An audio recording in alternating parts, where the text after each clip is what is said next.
discussion we have two experts, Dr. Binoy Goyal. He is Assistant Professor in Neurology at All India Institute of Medical Sciences. He has been involved in our program. Dr. Sanjay Patnaik, presently a consultant in psychiatric at Bhimans. Now for this session we will take two topics. One will discuss on headache and the second issue will discuss on epilepsy. Now I will request Dr. Goyal to start discussion on headache. Maybe because this is a very common problem. Yes. Each time we tell headache, but how to approach this and what are the investigations required, those things you can highlight. Whenever we talk of headache, it's always a very difficult situation, because as commonly said, a patient of headache can give you a headache, and headache could be so difficult to diagnose or it could be so easy to treat. And whenever a patient comes to headache, first thing we want to know whether this headache is a really serious problem or is a minor problem. And the only way to know this thing is how great detailed history you can take about headache. So one should always ask in a patient of a headache, how long is the history of headache, so how long is the duration of the disease, and how is the frequency, whether it's continuously present since then, or there is a waxing waning kind of a phenomena, or it's episodic, so it will occur once in a week or twice in a month or any episodic kind. Other than the duration, we want to know what are the precipitating factors and what are relieving factors.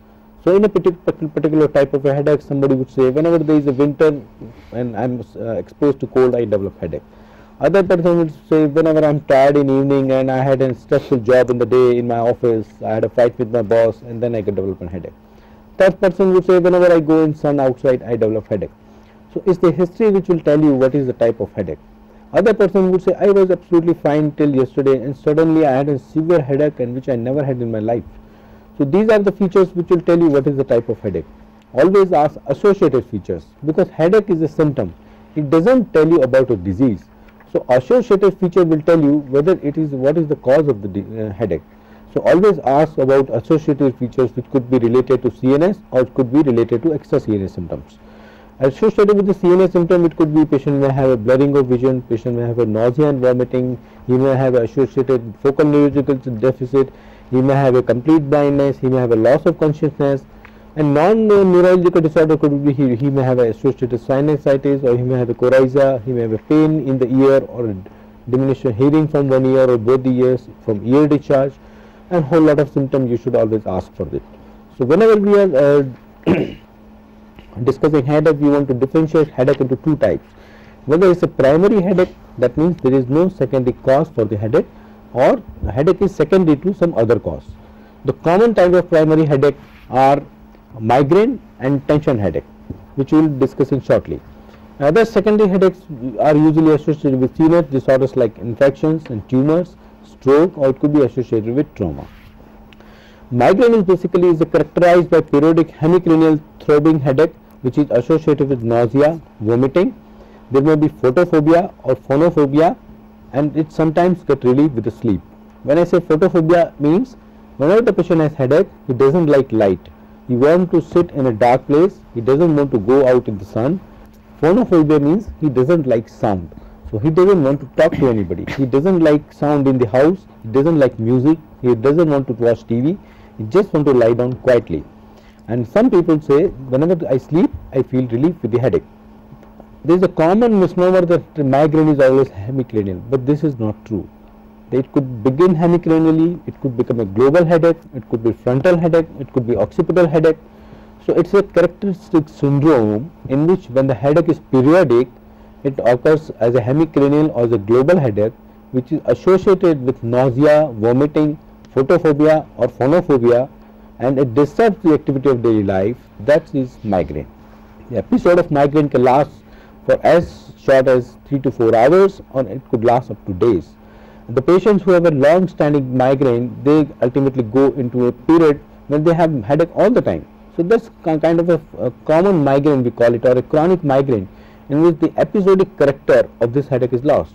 So when we ask, some patient will say headache is for last 15 years, but for last 3 months it is present continuously.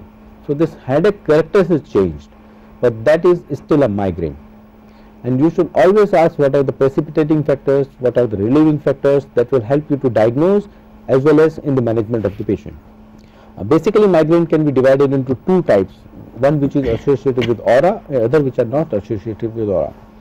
The patient who gives a history of aura are very less in number, whereas majority of patients are migraine without aura. As you know, the migraine is a disease which is a clinical entity.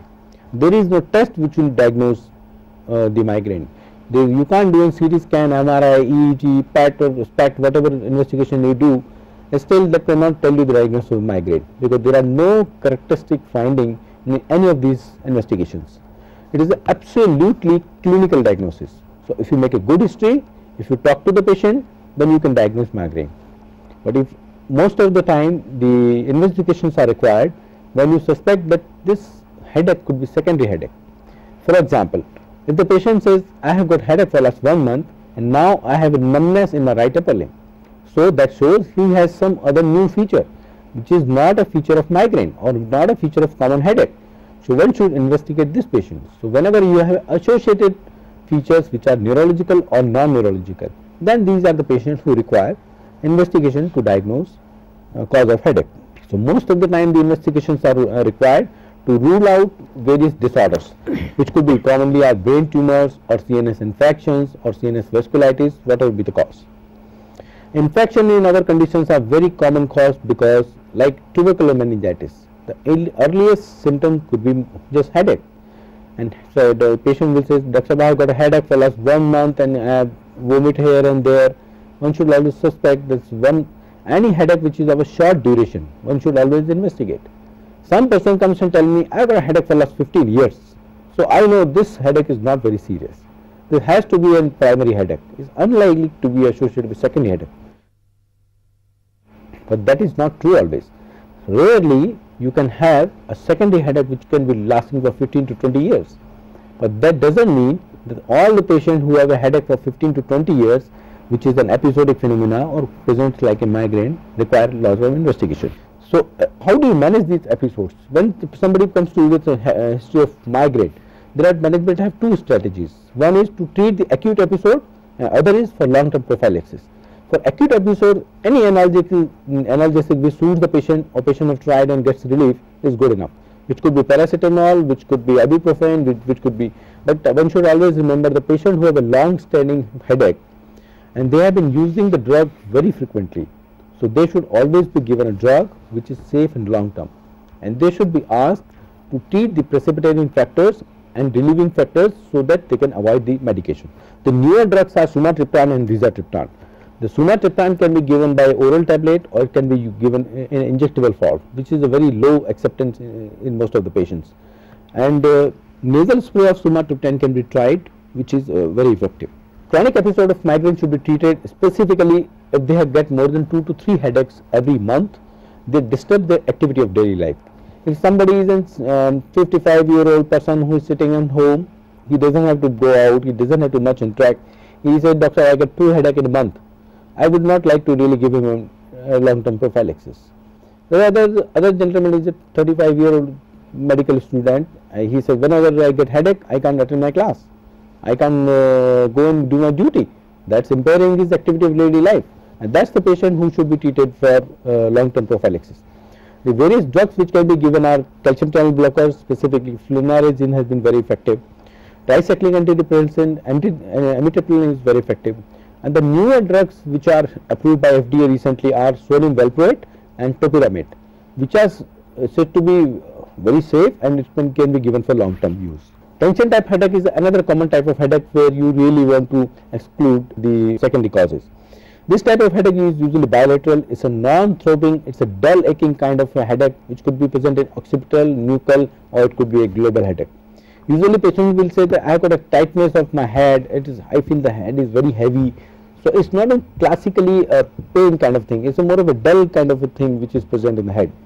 This will last for a few minutes to sometime and half an hour. It will say it will go without I do something and it gets over itself.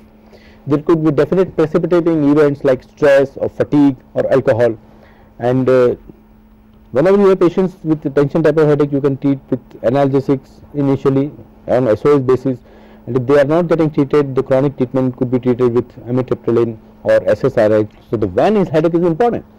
because sometimes headache is so difficult to treat that you don't know whether you are missing an organic cause or it's just a primary headache.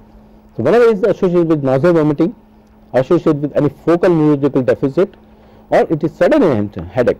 So there is a term called thunderclap headache. It means the headache has been like a thunderclap. So sudden, very severe headache, which could be associated with nausea, vomiting, loss of vision or loss of consciousness. This should be treated very seriously and should be investigated, because subarachnoid hemorrhage is an important cause. If it is not diagnosed in time, it could take somebody's life. Any headache which is persisting from months to days to month, which is a recent onset, and headache which is at extremes of age, children, elderly people, one should always rule out secondary cause. The other causes of headache should always be kept in mind, which are common, like if there is an ear infection, nose infection, sinusitis, and all these infections should be treated. For a patient of headache, how our students can approach to a patient of headache, and what are the investigations they can plan? For approach to headache, the first and foremost important thing is a good history. If you take a good history, how it's built up, how the long duration of the disease, what are the associated symptoms, what are the relieving factors, what are the precipitating factors, then you could know that whether this is a primary headache or a secondary headache. If most of the time it is the history which will tell you the diagnosis, but if you have a doubt that there is a secondary headache which could be associated with CNS or non-CNS disorders, then they need to investigate. The common investigation used to rule out secondary cause is a CT scan. Whenever you suspect an inflammatory kind of a disease or a tumor kind of a disease, always do a contrast enhanced CT scan.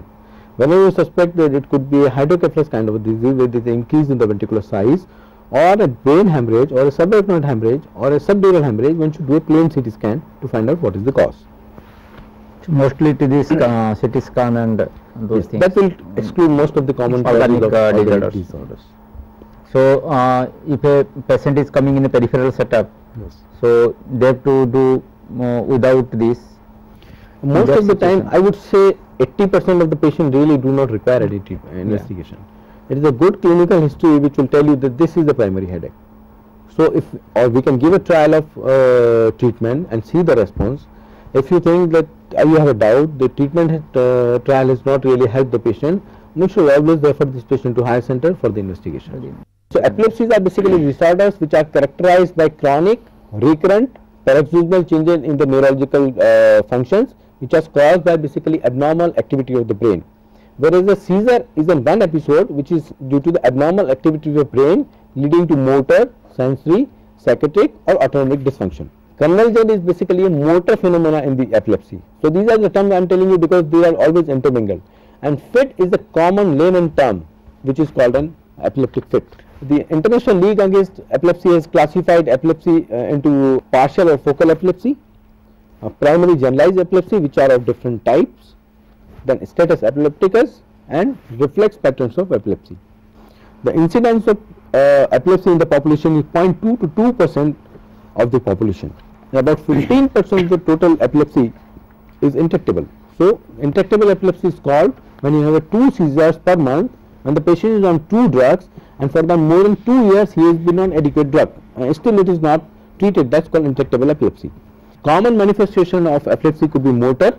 For example, he may have a clonic movement of the one limb or face. It could be sensory. He may have positive symptoms in the form of tingling in the one part of the body, and then patient will lose consciousness, or there could be in a complex partial type of a seizure, patient will lose contact with surrounding though the patient is conscious. Commonly seen epileptic fits are sudden onset loss of consciousness, which is associated with uprolling of eyes. There is tonic contraction of the body and clenching of jaw, which is followed by tonic-clonic movement. There is a tongue bite which usually happens at the first episode of the tonic movement. So anything to prevent the tongue bite is usually a futile exercise. One should always look at the respiratory pattern, whether he has developed respiratory arrest. Then clonic-clonic movement of the limb and jaw. Patient will hyperventilate, which will produce the froth in the mouth and may be associated with incontinence of urine. In the post-ictal phenomena, patient may look confused and there may be focal neurological deficit, what we call as Todd's palsy. The causes of epilepsy are age dependent. In infants, usually the birth trauma, metabolic causes, infections, congenital anomalies of brain are usually caused, Another cause is a febrile convulsion, which should always be treated adequately. The adolescent or adult type is usually idiopathic. In India, large number of patients will have neuropsychosis for the cause of seizure. It could be because of trauma, or it could be because of alcohol abuse. One should always, in elderly patients, should always consider it as a secondary cause, and it could be because of stroke, it could be because of tumor or some metabolic disturbance. Here just in the elderly, can there be a primary cause, or it is always a secondary? As I said earlier, always at the extremes of age one should look for secondary cause, because the incidence of secondary cause is higher in extremes of age than the middle age group. So if a gentleman who comes to me with a history of headache for last 6 months in 60s of his age, I would always like to exclude a common secondary cause, because this is not an age group for a primary headache. So what are the investigations basically which are required to investigate a patient? If the patient who has an epilepsy, large number of patients do not require an EEG. I would like to do an EEG in those patients where I am suspecting whether this is a primary type of epilepsy. So all the imaging what I am expecting is normal, and EEG will tell you that what is the possible cause of the epilepsy. There are some specific syndrome like juvenile myoclonic epilepsy, we call it JME, in which there is a characteristic EEG pattern which will tell you that this is JME. There is a very characteristic syndrome, and it is almost 10% of the all epilepsy population. These epilepsy will start between say 8 to 16 years of age. These patients will have seizures early morning, just before awakening or just after awakening. The seizures are classically precipitated by when there is a sleep deprivation, or when these patients are suddenly woken up from the sleep. They say when they get up in the morning, they develop some jerk which are like this. When they are brushing, suddenly they get a jerk. When they are drinking tea, suddenly they get a jerk. So early morning unprovoked jerk, and this is a classical syndrome, and that we call as juvenile myoclonic epilepsy, and is very important to diagnose these patients, because the drug of choice in this kind of patient is sodium valproate or lamotrigine. A large number of these patients are given other drugs, so they never get controlled. Other thing is, whenever these patients are treated, they should be treated for literally lifelong. With the common notion that epilepsy should be treated for 2 to 3 years, whenever they stop the treatment, they develop epilepsy again. So whenever you have an epileptic fit, the first step has to be looking at the ABC, airway, breathing and circulation. Turn the patient to one side, you don't have to do anything, within the 2 to 3 minutes time the seizure will be over. Never try to put anything in the mouth, because with the first episode of clonic movement, the tongue, if it is bitten, is already done something. If you put something in the mouth, in between the mouth, you are likely to injure more rather than doing any benefit to the patient. Other thing is, always try to prevent the injury. The patients who are known to be epileptic, they should never do an activity in which if they throw seizure could injure themselves or others. For example, patients who have epilepsy, they should not drive. Just imagine a person is driving on a Delhi road and throws an epileptic fit. It is not only his life is at risk, but also he is risking others' life when he is driving on the road. The treatment of epileptic fit could be depending on the acute episode, acute treatment, or for the chronic period of time. In acute episode, most of the seizures get controlled within 2 minutes of time, so they do not really require. But in a hospital setting, you can give Diazepam. In an adult, you can give 10 mg Diazepam in IV loading. Lorazepam has an advantage that it has a longer action and the chances of recurrence is less. All the patients who are epileptic should be treated with phenytoin sodium in the dose of 15 to 20 mg per kg per IV. This is a common thing, because large number of time they are given very small dose, and it should be given at the rate of 50 mg. It cannot be given a bolus. It has to be given infusion over 20 to 30 minutes of time, and then all other primary drugs can be used. The treatment of the duration of the treatment always depends what is the cause of the treatment, cause of the disease. It is a primary epilepsy like JME, they will require lifelong treatment. If there is a symptomatic epilepsy, for example, somebody had undergone head injury and he had one seizure after that, probably he requires a short duration of treatment. It doesn't require a lifelong treatment. So I think you have covered the epilepsy component quite well. Yeah. But please tell us, if in case of elderly age group, if he is on treatment due to some reason, how long the treatment should continue? This again, most of the time in elderly age group there is a secondary cause. So for example, if the patient had a single stroke, I would like to treat him for a short duration of time. because the seizure was evoked by an episode, by an event. So event related epilepsy should be treated for short duration of time. Or for example, somebody who has a cystic psychosis, which is so common. The cyst is there, which is going to irritate the brain, and if that is persisting, he will require a long term treatment. Maybe I would like to ask Dr. Patnaik at this time, there are sometimes patients who have non-epileptic seizures or pseudo seizures. Absolutely. What is your opinion about that? Yeah, actually most of the patient who comes to the casualty after a fit, naturally they will turn up in the casualty only most of the time. So they will come up with a quote unquote answer that doctor, he has a fit. So naturally it's, as you already said, the most important part is that ask the patient or the family member, mostly whoever was there, how it happened. The information is very important, how it started, the way the jerky movement started. It can be classical focal seizure which gradually become generalized, or only there was a clenching of teeth and the patient fell down. That as Dr. Goel has already said, that this we call it pseudo seizure or hysteria, as it used to be called as non-epileptic seizures, pseudo seizure or dissociative spells actually. Now we give it a technical term basically. So there are few characteristics of a true seizure versus pseudo seizure that everybody has to be accustomed with. First thing, most of the time a seizure can occur at any time. In true seizure can occur at any time. Whereas a pseudo seizure mostly occurs whenever there are people around him. If he or she is alone, most often than not he won't have a seizure. Second thing, loss of consciousness. Please do not confuse between loss of consciousness with unresponsive spells. There are two different things. Like somebody falls down, but then he or she remembers whatever things were happening around her. Maybe he was trying to open up his or her mouth, try to speak, but was not able to. But the other one is the loss of consciousness. He totally unaware of whatever had happened during that particular time. Where there was a trauma, like tongue bite. If there is tongue or cheek bite, it's definite that there was a seizure, a true seizure. If there was incontinence, either passing of urine or stool, it's definitely a true seizure. That is the most important things, incontinence and tongue bite. Sometimes we don't get that. Then we have to make sure that whether other history, like whether it was when he was alone that happened, or it was because secondary to some kind of stress. Generally pseudo seizures occurs after a stress.